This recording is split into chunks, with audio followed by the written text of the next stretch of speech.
Aloha, Scott Sylvan Bell coming live from Sacramento, California, April 17th, 2017, 5:48 in the afternoon. Perfect day to talk about sales. Perfect day to talk about rapport. So I want to go over a couple things with you today that'll help you with your sales process. Now, I have this belief that is counter to most sales trainers out there in the world. And my belief is you only need a certain amount of rapport to make the sale.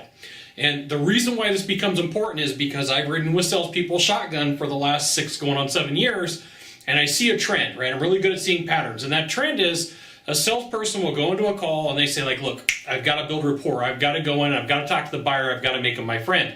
And then what happens is that person, that buyer who's looking at a widget or a gizmo, they use that rapport against the salesperson. So I'm going to tell you something that's pretty counter to what you're going to hear from most trainers out there in the field. And my belief is you only need a certain amount of rapport to make the sell. And once you've hit that stride, that's plain enough. Now, I went out and I bought a car a couple months back, and the sales trainer, or the sales guy, he kept trying to go back to a home base. You know, I had bought a car from a salesperson who had previously been at the dealership, but he had passed away. But every time that there was a lull in the conversation, the sales guy just kept trying to go back to like, well, you know, the sales guy that you bought it from, and it became old, it became stale. And I wanted to give you that example because a lot of times salespeople, they'll try to build too much rapport, and they'll spend so much time building rapport, they forget that the person that they're dealing with has a pain, a problem, or a risk, possibly a pleasure that they're looking for to fulfill. And instead of talking about whatever is going on in the buyer's life, they get caught up in sports, cars, animals, women, I don't know, drinking, whatever people talk about on sales calls that take them off the beaten path and create some troubles.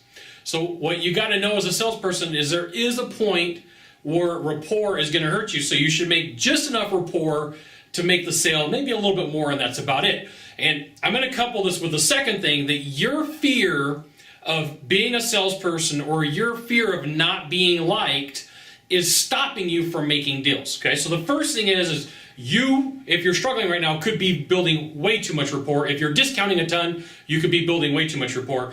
And then, couple that with the second thing is that you could be so scared that the buyer's not going to like you that you never really get to the end of the sales call. You just keep pushing off the inevitable. You keep pushing off the inevitable. And the way that you know this is if you get to the end of the sales call and it doesn't feel like anything's happening.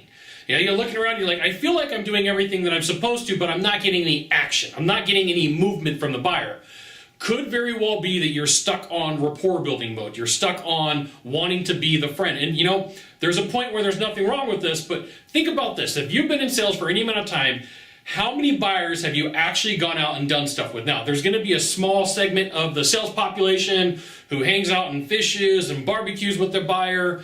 Or I'm talking like the one position close. I'm not talking about somebody who comes into an office every month. That's a different story.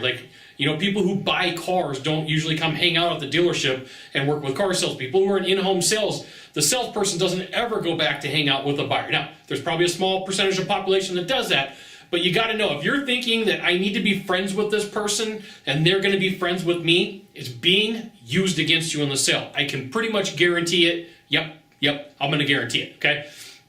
So if you're building too much rapport, it creates a problem. So build just enough, maybe a little bit more to make the sale, and that's it. Because what will happen is the buyer will come back and say, I feel like the sales guy ripped me off. And the reason for that is I felt like he was going to come hang out with me. I felt like he was going to be the person who was going to be there for me all the time. I felt like I got taken advantage of. And sometimes when you go through and you read Yelp reviews about salespeople, these are some of the things that you get. And it doesn't have to be Yelp. It could be another service that goes out and does reviews. But if you go through and you read them and the person says, I feel like I got taken advantage of, there is a good majority of the time that's because the salesperson built way too much rapport, went way too close in the friend zone, and made them think like they were going to come back and hang out with them, or they were going to go grab some dinner or grab a beer or go watch wrestling. I don't know, whatever people do after hours of work, okay? So that is 4 different ways that rapport can hurt you in the sales process. Now, if you could do a small favor for me, in the box down below, leave a comment, question, or story. That'd be fantastic. To the right or to the left, there's a subscribe button. You know what you got to do. You got to subscribe. And then you can send it out to all your friends via StumbleUpon, Facebook, Twitter, Google+. Why not even LinkedIn? Scott Sylvan Bell. We'll see you soon. Thanks for watching. Aloha.